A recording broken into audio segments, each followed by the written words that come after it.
Saludos, estimados amigos, tengan todos muy buenas tardes. En base a muchos sacrificios y a la inversión de muchos recursos, el gobierno nacional y el país en general ha logrado reducir las cifras de la pandemia. Pero aun cuando esta no ha dejado de ser todavía una amenaza para los panameños, hay quienes creen que algunos temas deben ir cobrando relevancia en la agenda nacional. Las reformas constitucionales, por ejemplo. ¿Es así? ¿Qué puede ser más necesario para el país? ¿Reformas o reactivar la economía en momentos en que el desempleo se ha disparado y muchos panameños atraviesan por una situación difícil? Hemos conversado sobre este tema con distintas personalidades, entre ellas una conocida abogada que por su trayectoria y por los puestos que ha ocupado nos va a vertir una opinión de autoridad sobre el mismo. Con ustedes, Alma Montenegro de Fletcher.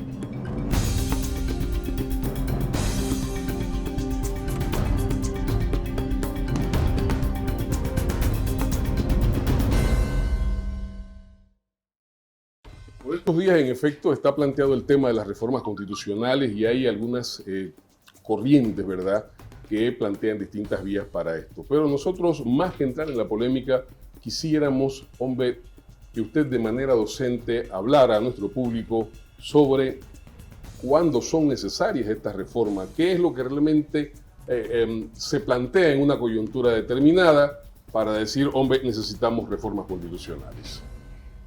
Bueno, gracias Julio por esta entrevista y me permito reconocer que no soy experta en derecho constitucional, pero sí tengo suficiente experiencia de vida para saber qué es una constitución. 10 años en el Tribunal Tutelar de Menores como jueza, 10 años como procuradora de la administración y muchos años en la palestra pública, siempre en defensa de estos derechos. Yo creo que sí, en efecto, eso le da suficiente experiencia y autoridad para hablar sobre el tema. Pero es importante por el respeto intelectual que tengo de panameños y panameñas que se interesan en este tema. Por ejemplo, respeto al doctor Mario Galindo, que es un estudioso. Respeto a Carlos Bolívar Pedrechi, que también a través de todo su desarrollo, su vida intelectual, se ha dedicado a estudiar y a analizar y a desmenuzar. Son autoridad sobre el tema. Exactamente, sobre un aspecto que es importante que nuestra gente esté consciente. O sea, a veces se habla de la Constitución y las personas piensan que es un monstruo, ¿no?, que esto se impone a la sociedad. Vean, las constituciones, a través del desarrollo de los principios de la democracia representativa, son las herramientas que toda sociedad organizada decide para regular las relaciones entre la sociedad y el ciudadano. Y eso es importante que se reconozca. La Constitución debe, y eso es lo que hacen las constituciones, recoger los principios fundamentales. Son las cartas magnas. Por eso se le llaman cartas magnas. Y por eso hay personas que se dedican a su estudio. Ahí se tiene que reconocer quiénes son panameños, a quienes se les reconoce la ciudadanía. Claro. Pero asimismo, las constituciones tienen que dejar establecido las obligaciones que el ciudadano tiene y las obligaciones de las autoridades. Deberes y derechos. Deberes y derechos, exactamente. Y las constituciones como instrumentos hechos por el hombre y las mujeres. Mira que también ha habido constituciones que en este país se han nutrido de la experiencia de mujeres. La de 1946, por ejemplo. Exacto. Ternira de Calvo, Gumercinda Páez, fueron constituyentes en ese instante. Exacto. ¿Cuánto resolvimos y cuánto avanzamos en ese momento? De acuerdo con la evolución histórica de lo que ha sido las constituciones en este país, la mejor constitución que ha existido es la de 1946. Fue una asamblea constituyente, porque fue necesario debido a que la que regía en ese periodo contenía algunos aspectos que resultaban violatorios de derechos fundamentales del ser humano. Y debe recordarse que estaba inspirada en algunas nociones del presidente en esos momentos de 1941, Don Arnulfo Arias. Exactamente. La Constitución de 1946 fue un esfuerzo global, integral. Altamente intelectual. Exactamente, pero además de intelectual, recogió con un acierto increíble. Esa es casi una constitución perfecta. Los principios que deben de regular las relaciones de la sociedad con las autoridades que necesitamos para que no exista ese ambiente de conflictividad tan frecuente en nuestra sociedad. En resumen, estamos entonces ante un ejercicio periódico de la sociedad, ¿verdad?, por perfeccionar las normas que rigen las relaciones entre sus asociados, ¿verdad? Exactamente. Bien. En consecuencia, la posibilidad de las reformas no solamente dependen del aporte que puedan hacer los altos intelectuales, sino que también puede hacer la sociedad en su conjunto. ¿Es así? Claro que sí. O sea, las modalidades de integrar asambleas para analizar los principios y una reforma constitucional tiene que recoger entonces todas las vamos a decir, todas las corrientes que existan en la sociedad. Ahora, precisamente para poder garantizar eso se han hablado siempre de las vías mediante las cuales se hace ese ejercicio. En el caso de Panamá, una asamblea constituyente. En el caso de Panamá, 2 periodos de las asambleas regulares, ¿no? El periodo de una asamblea en un quinquenio debido y más la asamblea que sigue en el quinquenio. O pueden ser también 2 periodos de la misma asamblea. Exacto. ¿Verdad? Lo importante es que estén representadas todas las formas de pensamiento de la sociedad. ¿Estas vías las recogen o hay que apelar a la asamblea constituyente paralela, como hay algunos de nuestros asociados que han planteado? ¿Qué opina usted? Bueno, sinceramente, yo siento, Julio, que, y con toda la experiencia que yo he acumulado a través de mi vida, que de más de 50 años, Vamos a dejarlo en 50 años, Alma. Mira, eso no me preocupa. Uno debe de vivir la vida intensa. Claro, claro. Y eso es lo que hay que tratar de entender. Siento que en estos momentos en donde estamos bajo una realidad terrible. La presión de una pandemia. La presión de una pandemia que no sabemos de dónde vino, ni sabemos para dónde vamos. Ni cuándo va a terminar esto. Ni cuándo va a terminar. Se habla por ahí de una tercera ola. Exacto. ¿Cierto? Yo siento que hay otros problemas más importantes. Esa es mi opinión muy personal. ¿Por qué? Si bien la última reforma constitucional que hubo, que fue la del 72. Sí, bueno, después vino la del 83. ¿no? Sí, que la reforma. Sí, porque inclusive después de la invasión del 89 hubo algunos ejercicios al respecto. Exacto. ¿No? ¿Y por qué? Surgió la necesidad de incluir en la norma constitucional, ya que habíamos logrado ponernos los pantalones largos y las faldas a partir del 1 de enero del 2000, correcto, cuando realmente entró Panamá a dejar de ser una colonia. Entonces era necesario incluir, para además darle el sentido tan importante como era ese recurso que adquirimos ya en posesión para que estuviera contenido en la Constitución. Y esa reforma era vital, necesaria. Y todos estuvimos de acuerdo. De allí que las reformas son naturales, pero como te decía antes, siento que este país... Hay una urgencia y hay un espacio determinado que pueda convocar inevitablemente una reforma?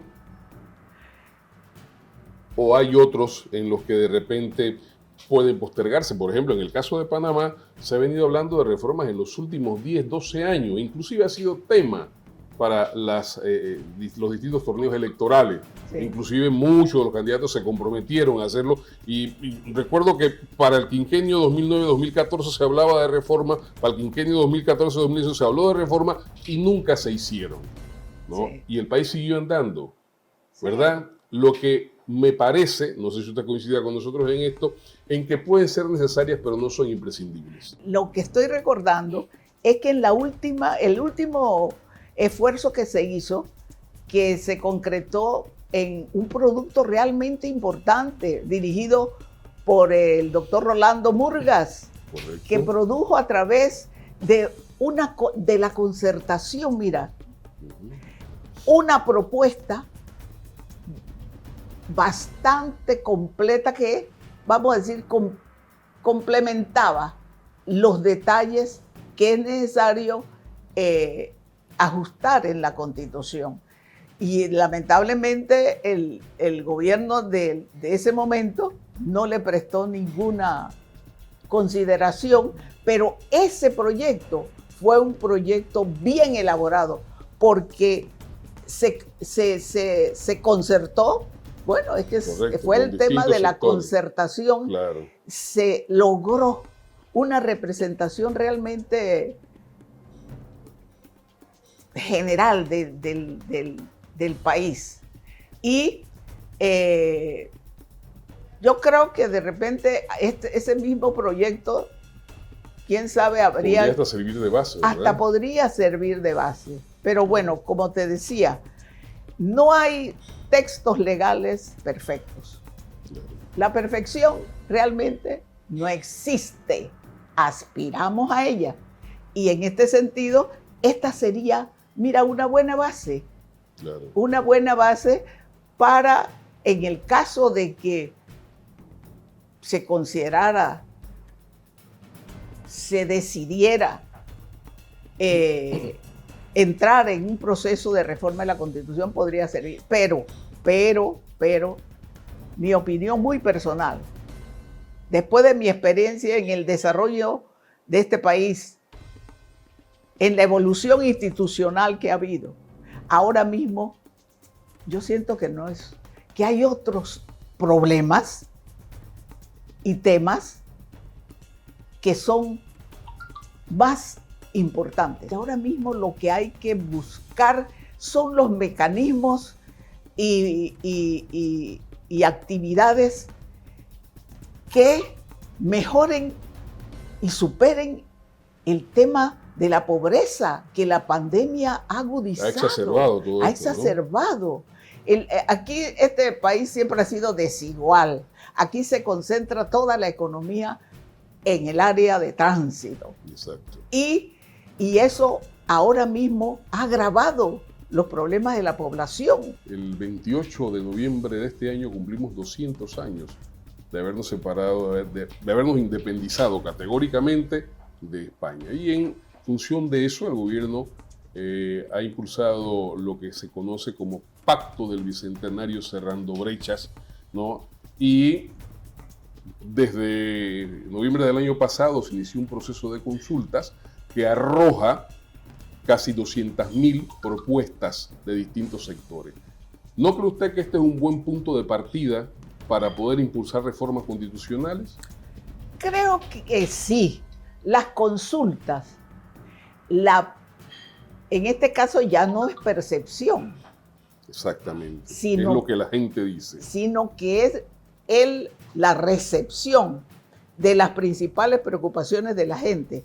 A mí me parece que es un esfuerzo que vale la pena tener en cuenta.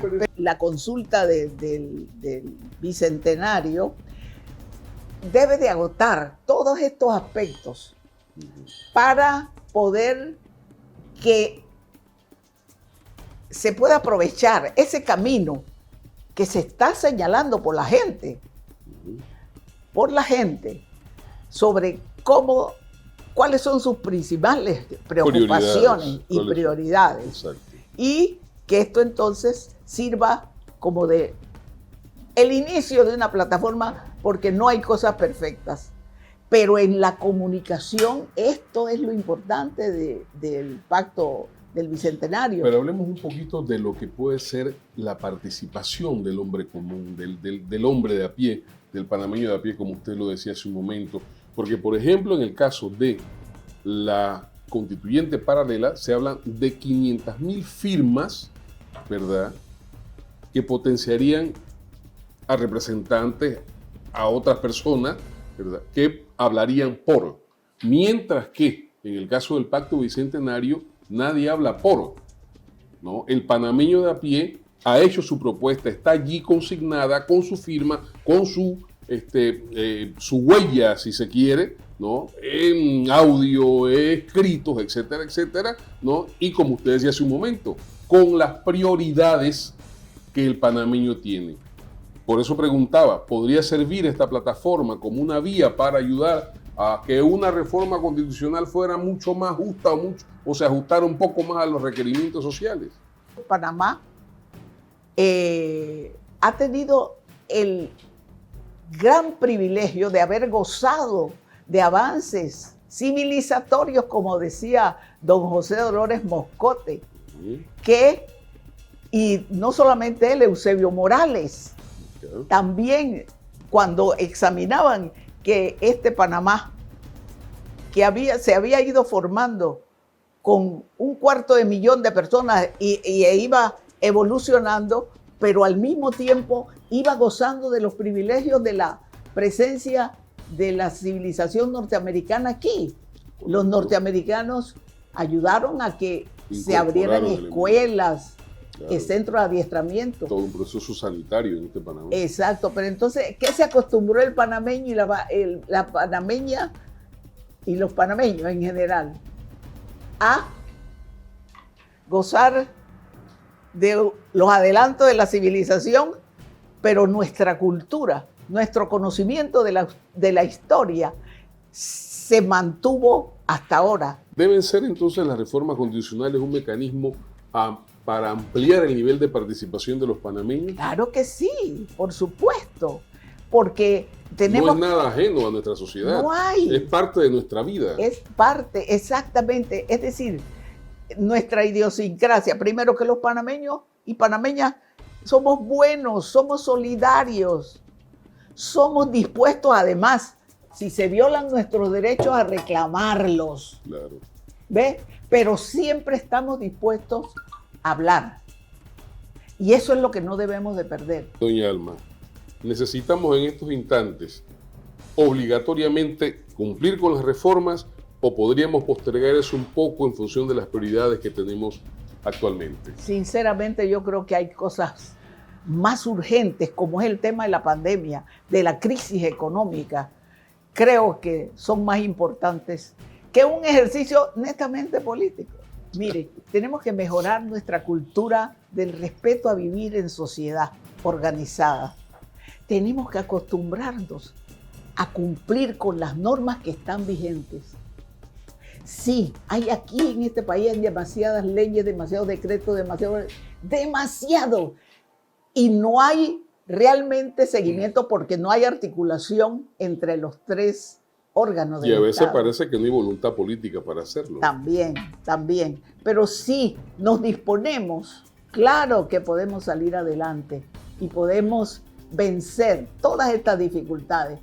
Enfrentemos todo lo que necesitamos para vencer esta pandemia, en donde tenemos que saber que esa participación de la gente, aceptar que tenemos que cuidarnos, y al cuidarnos, cuidamos a los demás. Cuidamos al país. Y cuidamos al país, por supuesto. Eso es ahora mismo lo más importante. Y la situación de la crisis económica que tenemos. Queremos pues agradecer nuevamente las palabras, la entrevista que nos ha concedido doña Alma, y será hasta la próxima. Saludos.